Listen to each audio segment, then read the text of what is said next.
Good morning my friends. आज हम लोग प्रतिशत पढ़ेंगे।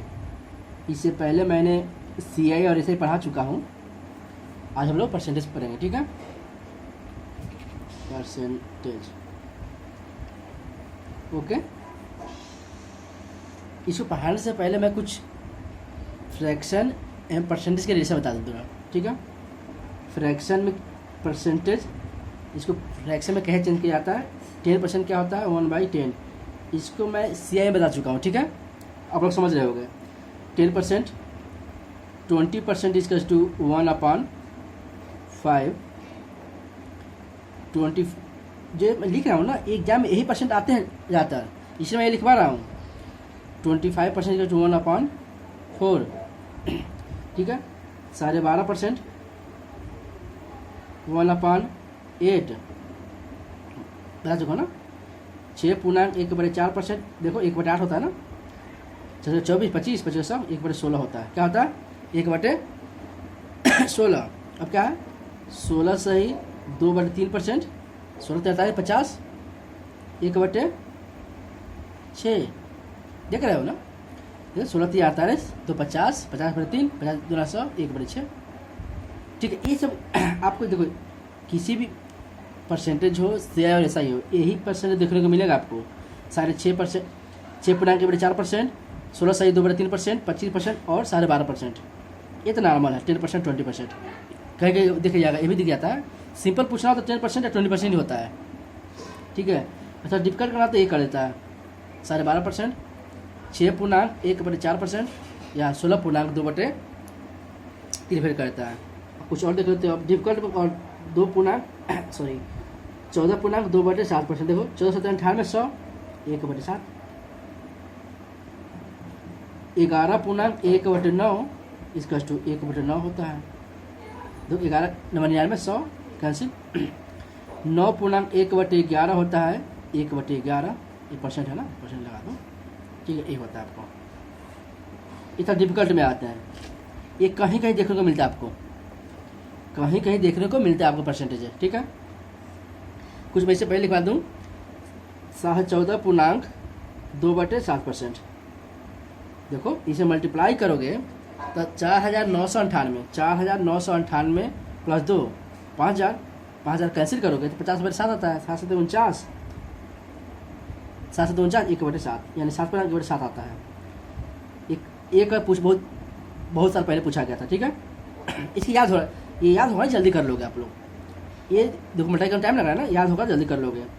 और है 666.2/3, 2/3% इसका टू 6.2/3 होता है।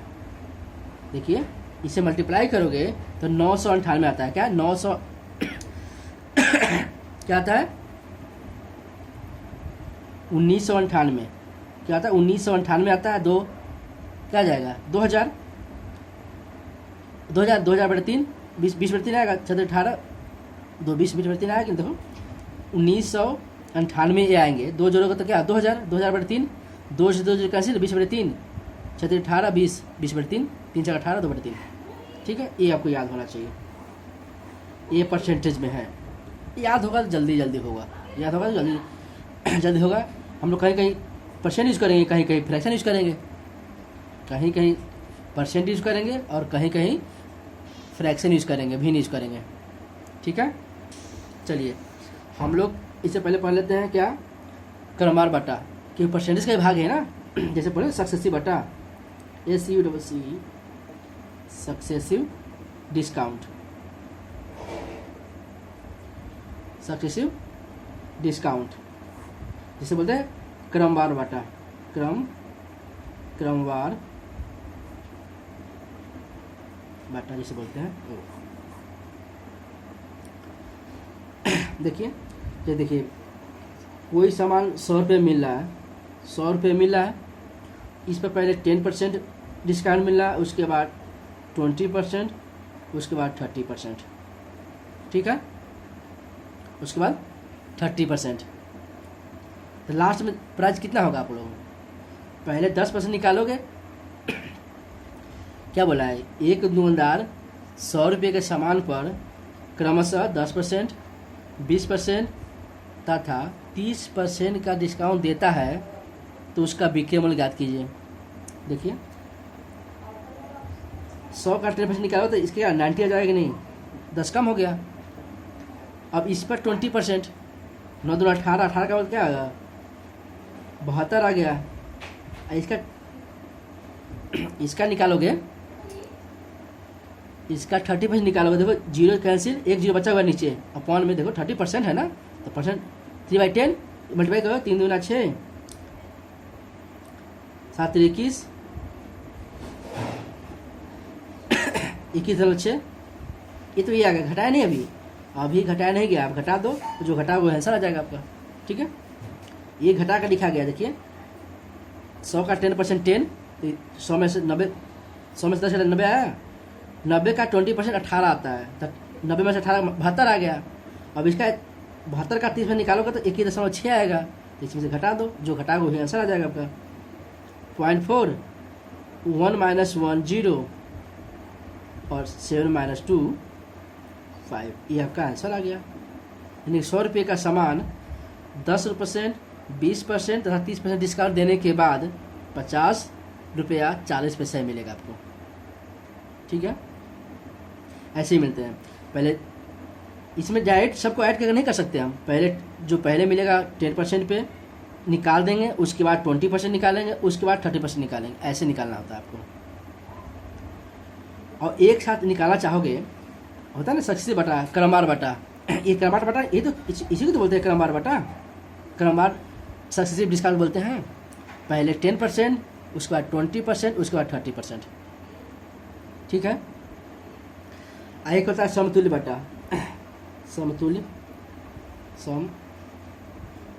बटा, जैसे दिखा है 10%, 20% और 30%। इसका यह पूछा है क्वेश्चन है 30%, 20% तथा 30%, 30% का समतुल्य बटा ज्ञात कीजिए, समतुल्य बटा ज्ञात कीजिए। तो इसके बताया गया था ना, इसका होता है 1/10, 1/10। देखो डिस्काउंट में क्या होता है मैं बता दूँ, बट्टे में क्या होता है, बट्टा या छूट होता है, इसी बोलते हैं छूट बोलते हैं ना, छूट बोलते हैं। तो देखो 10% क्या होता है 1/10, तो 1/10, 10 क्या है डिस्काउंट या बटा, हमेशा MP पे मिलता है, मार्केट प्राइस यानी कि अंकित मूल्य पे। जो किसी डब्बे पर लिखा होता है ना, उसे अंकित मूल्य कहते हैं, उसे अंकित मूल्य कहते हैं। देखिए MP में मिला तो ये होगा अंकित मूल्य, ये होगा डिस्काउंट, तो विक्रय मूल्य कितना हुआ, ये कम होगा ना, 10 था, एक डिस्काउंट तो 9 में मिलेगा, तो यह 9 हो गया। ऐसे ही सबको लिखेंगे। इसका 20% होता है ना, 20% दिया हुआ है तो 1/5, तो 5 से क्या हो जाएगा, ये कम 4 हो गया। इसका 3/10, तो 10 क्या होगा, मैच करोगे क्या होगा बताओ, 7 हो जाएगा, मल्टीप्लाई कर दो, ये 500 और ये 9 चुका 36, आप मल्टीप्लाई करो, 7 छक 42, 4 और 9, 7 21 और 4 25, 21 4 25। सक्सेसिव बटा कैसे निकालोगे, और देखिए कितना डिफरेंस है इसमें। कि सबसे बढ़िया तरीका डिफरेंस से निकाल सकते हो, या इसको 100 बना दो आप, 5 से मल्टीप्लाई करो, इसको सॉरी डिवाइड करना है, 5 1 जा 5 हो गया, अब 5 जा और 5 5 जा 0, 5 4 जा, ये आ गया।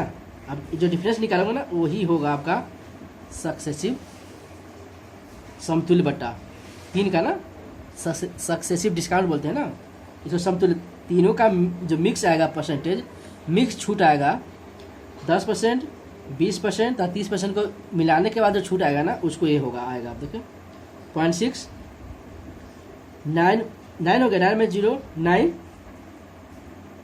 9 में 5 4, यानी इतना परसेंट आ गया, ये आपका आंसर आ गया। ये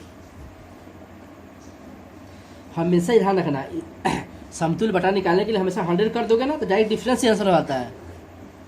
यहाँ अगर 100 होगा, मान लो मल्टीप्लाई करने के बाद 100 आ गया, तो जो भी यहाँ आएगा ना, जो भी इधर साइड आएगा, उसका दोनों का डिफरेंस, यानी कि अंकित मूल्य विक्रय मूल्य, अंकित मूल्य विक्रय मूल्य का डिफरेंस ही छूटा था ना, तो ये अंक जब 100 है तो उसका डिफरेंस हमेशा परसेंटेज में ही आएगा, तो परसेंटेज आ गया। माइनस ही दोनों को माइनस करेंगे ना, देखिए 100 में से कुछ ही माइनस करोगे परसेंटेज में ही आएगा, ठीक है। देखिए 100 माइनस 50.4 आ गया, 49.6% क्या हो गया, समतुल्य बटा, यानी कि तीनों को मिलाकर जो बटा है ये हो गया 49.6%। उम्मीद करता हूँ आपको समझ में आ गया होगा, ठीक है। प्लीज़ अगर समझ में आ गया तो लाइक करिए, सब्सक्राइब कीजिए। न्यू पहली बार इस वीडियो को जो देख रहा है प्लीज़ सब्सक्राइब कर दो आप लोग, बेल आइकन दबा लेना आप लोग, जो कोई वीडियो बनाया जाएगा आपके पास पहुँचेगा, पक्का पहुँचेगा, ठीक है। प्लीज़ लाइक और शेयर कर दीजिए यार, अगर समझ में आ रहा तो, जो मैं बोल रहा हूँ समझ में आ रहा है तो प्लीज़ लाइक करो शेयर करो, ओके। चलिए आगे बढ़ते हैं, आज हम लोग कुछ क्वेश्चन कर लेते हैं परसेंटेज, ठीक है। आप लोग उम्मीद करते हैं समझ गए होंगे आप लोग। चलिए कुछ क्वेश्चन कर लेते हैं हम लोग। देखिए परसेंटेज बेस्ड है। किसी परीक्षा को पास करने के लिए क्या लिखा है, किसी परीक्षा को पास करने के लिए 35% अंकों की आवश्यकता पड़ती है। एक परीक्षा में एक विद्यार्थी को 27% अंक प्राप्त होता है और 72 अंकों से फेल हो जाता है, कुल पूर्णांक ज्ञात कीजिए। समझे पहले क्या बोला है, किसी परीक्षा को पास करने के लिए 35% आवश्यकता होती है, लेकिन एक विद्यार्थी को 27% मिलता है और 72 अंकों से फेल हो जाता है, 72 अंकों से फेल हो जाता है, तो कुल पूर्णांक कितना होगा। जैसे होता है ना हाई स्कूल में 600 पूर्णांक होता है और इंटर में 500 का, वही पूछा है कैसे होगा। देखिए सोल्यूशन में क्या करेंगे हम लोग, 35% अंक आवश्यकता है, अब पाता कितना है 27% पाता है और 72 अंकों से फेल हो जाता है, 72 अंक जोड़ देंगे। देखिए बड़ा इतना पाता है, इतना अंकों से फेल हो गया, यानी कि 27% में 72 ऐड करेंगे तो पास हो जाएगा। देखिए बोला इतना अंक पाता है और इतना अंक से फेल हो जाता है, माने 27% पाता है और 72 से फेल हो जाता है, तो 27 क्या हो गया, 27 और 72, 27 में 72 जोड़ देंगे तो उतना अंक प्राप्त कर लेगा जिससे वो पास हो जाए। देखो बोला, देखिए पढ़िए, ये विद्यार्थी को 27% अंक प्राप्त होता है और 72 अंकों से फेल हो जाता है, यानी 72 अंक कम मिलता है उसे, तो 72 ऐड कर देंगे तो पास हो जाएगा। अब पासिंग मार्क कितना है, वहाँ दिया हुआ है 35%। अब देखो परसेंट एक साइड कर लो आप, इसको इस साइड कर दिए, देखो उसको साइड कर दिए हैं, ये तो आपको समझ गए होंगे कितना है, देख लो 8% इसका तो 72, हमको निकाला क्या है पता है ना। परसेंटेज में खुशी में इनिशियल अवस्था में कोई भी संख्या, कोई भी अंक, कोई भी चीज़ हमेशा 100% होती है, तो 100% निकाल लें। देखिए 1% की वैल्यू क्या आ गया, 8 9 72 आ गया, तो 100% की वैल्यू क्या आ जाएगी 900। ये आपका आंसर हो गया, ये आपका आंसर, यानी कुल पूर्णांक कितना है, कुल पूर्णांक 900 है, कुल पूर्णांक 900 है। उम्मीद करता हूँ समझ में आ गया होगा। मैं फिर से रिपीट करता हूँ एक बार, बोला किसी परीक्षा में पास करने के लिए 35% अंक की आवश्यकता होती है, जबकि एक विद्यार्थी को 27% अंक मिलता है और वह 72 अंकों से फेल हो जाता है, यानी 27% मिलता है, 72 अंक और प्राप्त करता हो तो पास हो जाता है। देखिए 27% प्लस 72 पास हो गया, पास में कितना है 35%, परसेंट की कर लिए और 100% निकाल लिए। पता है ना कोई भी अपने आप में 100% होता है, इसमें हमेशा यही करें 100 निकालेंगे, कुल पूर्णांक में 100 निकाले आंसर आ गया, ये कुल पूर्णांक है, इसको कुल पूर्णांक बोलते हैं, ठीक है। उम्मीद करता हूँ समझ में आ गया, समझ में आएगा प्लीज़ लाइक करो आप लोग, ठीक है, प्लीज़ लाइक करो शेयर कर दो। चलिए नेक्स्ट क्वेश्चन देखते हैं। ये एक परीक्षा में मैं जो क्वेश्चन लिया हूँ ना, ये सारी इंपॉर्टेंट है, एग्जाम में पूछा गया क्वेश्चन है। जो 10+2 होता है ना इंटर लेवल का SSC, उसमें पूछा गया है CGSSL में और CGL में। CGL में का पीडी में पूछा गया है और उसके में पूछा गया है 10+2 वाले में, ठीक है। ये भी क्या पूछा गया है, SSC में पूछा गया क्वेश्चन। देखिए एक परीक्षा में एक विद्यार्थी को 27% अंक प्राप्त होता है तथा परीक्षा में 42 अंकों से असफल हो जाता है। देख लो वही दिया है, थोड़ा सा इसमें अंतर है, 27% अंक प्राप्त करता है और 42 अंकों से फेल हो जाता है, यानी कि दोनों को जोड़ना पड़ेगा। देख रहे हो ना, तब पास हो जाएगा। अब आगे देखो, जबकि दूसरे विद्यार्थी को 42% अंक प्राप्त होता है तथा वह परीक्षा पास करने के लिए निर्धारित अंकों से 63 अंक अधिक प्राप्त करता है। यानी कि देखिए, इसने 42% पाया, वह जब पास होना है ना उससे 63 अंक ज़्यादा प्राप्त करता है, यानी पास हो गया, पास तो हुआ ही, साथ में 63 अंक ज़्यादा लाया हो, पासिंग मार्क से 63 अंक ज़्यादा पाया है, पास करता है। तथा बताइए कि पास करने के लिए निर्धारित न्यूनतम अंक कितना है तथा कुल पूर्णांक भी याद करें।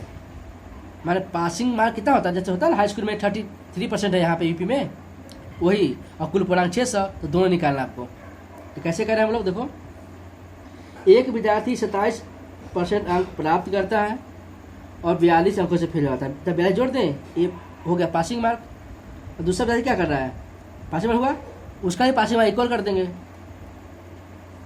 42% दूसरा विद्यार्थी पाया और बोला ये ज़्यादा पाता है, कितना, पासिंग मार्क से 63 अंक ज़्यादा पाता है, 63 अंक घटा देंगे तो पासिंग मार्क हो गया, ये भी दोनों इक्वल हो गया। अब परसेंट को एक साइड कर लें और अंक को एक साइड कर दें।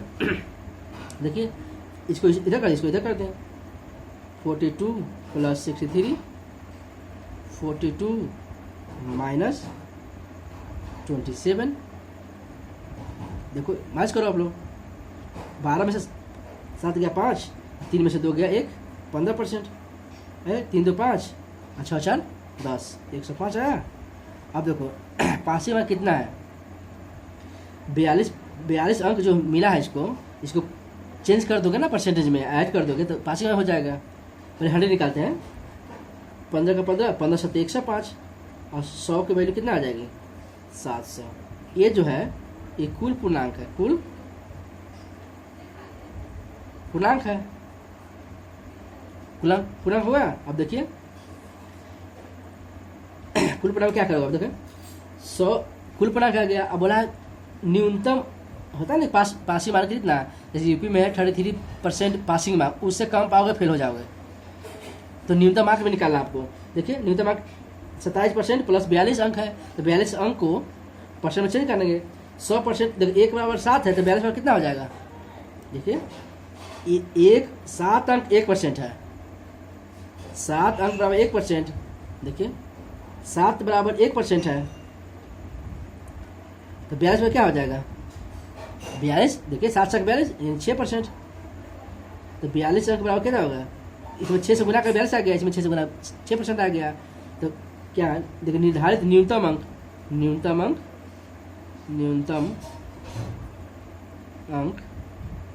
बराबर, देखिए 27 + 6 33%, ये आ गया न्यूनतम पासिंग मार्क। 33% से कम मार्क्स लाओगे आप लोग फेल हो जाओगे। मैंने हाई स्कूल इंटर आप लोगों की बात नहीं कर रहा हूँ, होता ना एग्जाम में कि इतना मिनिमम मार्क्स होता है, इससे कम लाओगे फेल हो जाओगे, इससे ज़्यादा लाओगे सेकेंड, फर्स्ट और थर्ड में होता है, ठीक है। देखिए 27%, 42 अंक को मैं परसेंट में चेंज कर दिया, उसको मैं ऐड कर दिया, ये है न्यूनतम मार्क। और 100 जो निकला है कुल पूर्णांक है, कुल मार्क्स है, टोटल मार्क्स है ना। उम्मीद करता हूँ कि आप समझ गए होंगे, ठीक है। चलिए नेक्स्ट क्वेश्चन चलते हैं। देखिए तो ए की आय बी की आय से 20% अधिक है, ए की आय बी की आय से 20% अधिक है, जबकि बी की आय सी से 20% कम है, तो बताइए कि ए की आय सी की आय से कितना कम या अधिक है। देख रहे हो, ए बी सी दिखा है ना, देखिए ए बी सी दिया है। अब बोला है, पहले देखिए ए बी सी लिख दिए, अब देखिए ए की आय बी से 20% अधिक है, इससे 20% अधिक है, और जबकि बी की आय सी से 20% कम है, सी से 20% कम है। मान लीजिए 100 होता, तो क्या होता, 20% कम है, यानी 20 कम कर दिया 80 होता, और इससे 20% अधिक है। क्या बोला है, बी जो है सी से 20% कम है, तो ये 100 तो 80 हो गया, 100 पे 10% होता है, ये 100 तो 80 हो गया। अब ये जो है बी से 20% अधिक है, तो इसका 20% निकालोगे क्या आता है, 16, क्या आता है, इसमें 16 ऐड करोगे ना तो 96 आता है। देखिए इसका 20% निकालोगे तो 20 का 0, इसका 0 कैंसिल, 8 दूना 16 आया, अब 16 इसमें ऐड कर दिए, 96 आ गया। अब सॉल्व हो गया ये क्वेश्चन। देखिए अब बोला है तो बताइए कि ए की आय सी की आय से कितना कम या ज़्यादा है, तो देखिए ये 100 है, ये 4 है, तो 4% कम नहीं है, 4% कम है, कम हो गया, आंसर आ गया है, आंसर आएगा ना। ऐसे भी कर सकते हो। देखिए एक सेकेंड में देखिए, सेकेंड में देखिए क्या करोगे। देखिए ए क्या है, बी क्या है, 20% अधिक है, ए बी है, ठीक है, 20% अधिक है बी का, 1/5 होता है 20 के, 1/5 होता है ना, तो ये 5 है, 1% अधिक है, 1/5 है, ये 20% अधिक है, तो ये 6 हो जाएगा, ठीक है। और ये निकल गया। सेकंड में क्या है, सेकंड देखिए बी क्या है, सी से 20% कम है, बी क्या है, सी क्या है से 20% कम है, यानी ये 5 है, देखिए ये भी तो 20%, 1/5 है, ये 4 हो गया, ठीक है। अब देखो बी अलग है, दोनों जब बी है दोनों सेम होना चाहिए। देखिए मैं बता रहा था आपको, ये बी यहाँ भी है, बी यहाँ भी है, बी यहाँ भी और बी यहाँ भी, तो क्या करोगे आप लोग, यहाँ 4 से मल्टीप्लाई करोगे इसी रेशियो में, यहाँ पे 5 से, देखिए 6 चौका 24, 5 चौका 20, 5 चौका 20 और 5 बचे 25, हो गया। अब देखिए हो गया, बी इक्वल हो गया ना। अब देखो बी और सी से कितना अधिक है, ये 24 है, 25 है, एक कम है, सी से कंपेयर है ना, तो सी अपॉन में होगा, इंटू 100 हो जाएगा। जिससे कंपेयर करते हमेशा हर में जाता है, हमेशा नीचे होता है। बी ए की जो आय है ना, सी से कंपेयर कर रहा है, सी से कंपेयर कर रहा है ना, तो सी नीचे हो जाएगा। 25 चौका 100, 4%, क्या कम नहीं है, ये 24 है 25 है ना, तो ए वाला कम है, 4% कम है, ए की आय सी की आय से 4% कम है। आप ऐसे भी कर सकते हो, ऐसे भी कर सकते हो, ठीक है। एक कॉन्सेप्ट बताया जा रहा है आपको, कॉन्सेप्ट समझेगा, जिससे भी कर बहुत आसान है, समझाने के लिए लेंदी हो रहा है, ये भी आसान है, ठीक है। उम्मीद करता हूँ ये भी कर सकते हो आप, जिसे समझा वो कर सकते हो, ये ठीक है, ज़्यादा बेटर है, ठीक है। उम्मीद करता हूँ समझ में आ गया, उम्मीद करता हूँ समझ में आ गया होगा, और समझ में आ रहा हो तो प्लीज़ लाइक करो आप लोग, ओके। चलिए नेक्स्ट क्वेश्चन, आज का लास्ट क्वेश्चन है। देखिए एक वस्तु के मूल्य में, ये तो फेमस क्वेश्चन है, ये तो इंपॉर्टेंट है ही, क्वेश्चन आते हैं एग्जाम में। एक वस्तु के मूल्य में 20% की वृद्धि होने के कारण एक उपभोक्ता वस्तु के खपत में कितने प्रतिशत की कमी करे जिससे उसका खर्च अपरिवर्तित रहे। देखिए कोई प्राइस दिया हुआ है, उसके प्राइस में 20% की वृद्धि हो रही है, तो हम खर्च चाहते उतना ही रहे, तो खपत तो कम करना पड़ेगा, खपत कम करना पड़ेगा, यानी खर्च हम चाहते हैं कि 100 रुपया पहले खर्च करते थे, अभी भी उतना ही करें, तो उसके लिए हमको जो खाता था कम खाना पड़ेगा, चीनी हो कुछ भी हो, कम खाना पड़ेगा। देखिए आप लोग, मान लिए 100 था, वृद्धि 100 हो गई, 100 था, वृद्धि 120 हो गया, 20% वृद्धि 120, बोला कि खर्च ना हो, खर्च मेरा वही रहे, तो यानी खर्च वही रहे, खर्च वही रखें, खर्च वही रखे, ये कितना होगा, 120 हो गया है। तो देखिए हम चाहते हैं 100 रुपया ही खर्च करें, 100 रुपया ही खर्च करें, लेकिन प्राइस 120 हो चुका है, डिफरेंस कितना का, 20 का, कितने पे है, कितने पे, 120 पे, 120 पे गुने 100, बोलिए 20 छक 120, 2 तिहाई 6, 1 50, देखिए 2 तिहाई 6, 1 50 हुआ कि नहीं, 16.2/3%, ये आ गया, ये आपका आंसर आ गया। इतना परसेंट कम करेगा, इतना परसेंट 16.2/3% वो कम, अपने खर्च को कम कर देगा, अपने खर्च को कम कर देगा, जिससे उसका खर्च अपरिवर्तित रहेगा, ठीक है। ये तो फर्स्ट मेथड। सेकेंड में देखो आप लोग, 20% की क्या हो रहा है, वृद्धि हो रहा है, तो कितना कम करे, कितना कम करे कि उसका खर्च जो खर्च कर रहा है अपरिवर्तित रहे, तो 20% है ना, तो 1/5 होता है, 1/5 होता है कि नहीं, तो खर्च करने के लिए इसमें एक ऐड कर, देखो दोनों को ऐड करके नीचे कर देंगे, देखिए ये दोनों को ऐड किए हैं, नीचे लिख दिए हैं, ये 1/6 क्या होता है, 16.2/3%। आप ऐसे भी कर सकते हो, ऐसे भी कर सकते हो। देखो उम्मीद करता हूँ आपको समझ में आ गए होंगे। देखिए 20% क्या होता है, 1/5 होता है। बोला है कि खर्च कम करना है, कम करना है यानी कि हर ज़्यादा होगा तो भिन्न छोटा नहीं हो जाएगा। देखिए 5 से हम 6 कर दिए हैं, ये दोनों का जोड़ के नीचे लिख दिए ना 6, तो ये छोटा हो गया। 1/6 भिन्न किसका होता है, 16.2/3%। 16.2/3% का भिन्न 1/6 होता है। या इतना कम कर देगा अपने जो खाने में 16.2/3% कम कर देगा तो उसका खर्च अपरिवर्तित रहेगा। ठीक है, चलिए उम्मीद करता हूँ आपको समझ में आ गया होगा। चलिए, जय हिंद, बाय, गुड नाइट।